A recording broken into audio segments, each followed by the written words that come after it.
झरीकोटमा short ride जानका लागि यो ठाउँ चाहिँ तपाईहरुको लागि पर्फेक्ट छ। हेलो साथीहरु, नमस्ते। म तपाईहरुको सुभाष लामा। आज चाहिँ म तपाईहरुलाई कहाँ लैजाँदैछु भने झरीकोटदेखि मात्र 20 देखि 25 मिनेटको राइड गरी घुम्ने ठाउँ देखाउने छु। अहिले चाहिँ हामी पहले प्लाई फ्याक्ट्रीनिर आइपुग्न लागिसकेको छौं। बाटोमा हाम्रो आनीले बाख्रा चराउन लादै हुनुहुन्छ। पहलेमा हाम्रो सुशील भाइलाई नि लाने छौं। सुशील भाइ सँगसँगै हाम्रो यात्रा चाहिँ छोटो यात्रा चाहिँ सुरु हुँदैछ। अहिले चाहिँ हामी मकैबारी आइपुगिसकेको छौं। मकैबारीबाट चाहिँ हामी देउराली तर्फ लाग्नुपर्ने हुन्छ। यही बाटो भई तपाईहरु कालिङचोक भगवती माताको दर्शन गर्न पनि जान सक्नुहुन्छ। अहिले चाहिँ हामी देउराली बजार आइपुगिसकेको छौं। देउराली बजारबाट चाहिँ दुईटा बाटो देख्न सकिन्छौं। राइट लाग्यो भने हामी ठ्याक्कै झरीकोट बजार पुग्न सकिन्छौं भने लेफ्ट लाग्यो भने चाहिँ हामी कालिङचोक कुरी बजार जान सकिन्छौं। तर यहाँ पनि दुईटा बाटो छ, तर हामी फेरि राइट लाग्नुपर्ने हुन्छ ओरालो तर्फ ढलान बाटो। ढलान गरिएको बाटो चाहिँ थोरै छ, तर कच्ची र ओरालो बाटो चाहिँ सुरु हुन्छ हाम्रो। बाइक स्कुटरहरु मज्जाले जान सकिन्छ। कुनै ठाउँमा ढलान गरिएको छ भने कुनै ठाउँमा ग्राभेल गरिएको छ। थोरै ओरालो लागिसकेपछि हामीले सीपीसीआर को भवन देख्न सकिन्छौं। त्यस भवनलाई छाडेर हामी फेरि ओरालो लाग्नुपर्ने हुन्छ। ओरालो पनि ठाडै ओरालो चाहिँ छैन, ठिक्कको ओरालो छ। मज्जाले आउन सकिन्छ तपाईहरु पनि। दुई तीनवटा टर्निङ काटेपछि चाहिँ हामी ठ्याक्कै ढुङ्गे धारामा आइपुग्न सकिन्छौं। ढुङ्गे धारामा तपाईहरुले पानी खान पनि सक्नुहुन्छ, नुहाउन पनि सक्नुहुन्छ। गर्मी याममा चाहिँ नुहाउन चाहिँ एकदम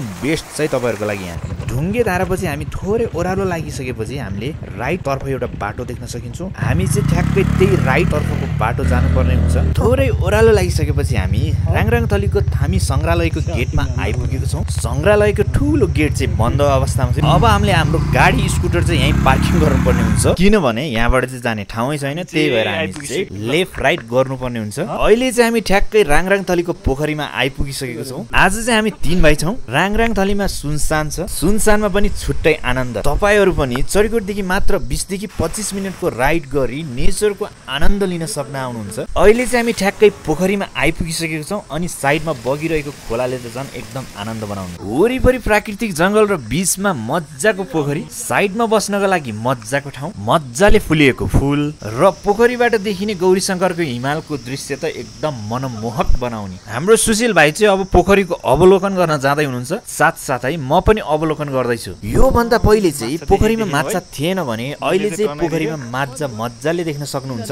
माछाहरू पनि रंगी बिरंगी धेरै मात्रामा देख्न सक्नुहुन्छ। एकैछिन राङराङथलीको पोखरी घुमेपछि राङराङथलीको थामी संग्रहालय त घुम्नु पर्यो नि हैन र। थामी संग्रहालयमा चाहिँ काँडे तारले बारिएको र गेट बन्द अवस्थामा थियो, त्यही भएर हामी चाहिँ घुम्न सकेनौं। हजुरहरूले पनि बाहिरबाट मज्जाले छरपष्ट थामी संग्रहालय देख्न सक्नुहुन्छ। मैले पनि हेरे। माछा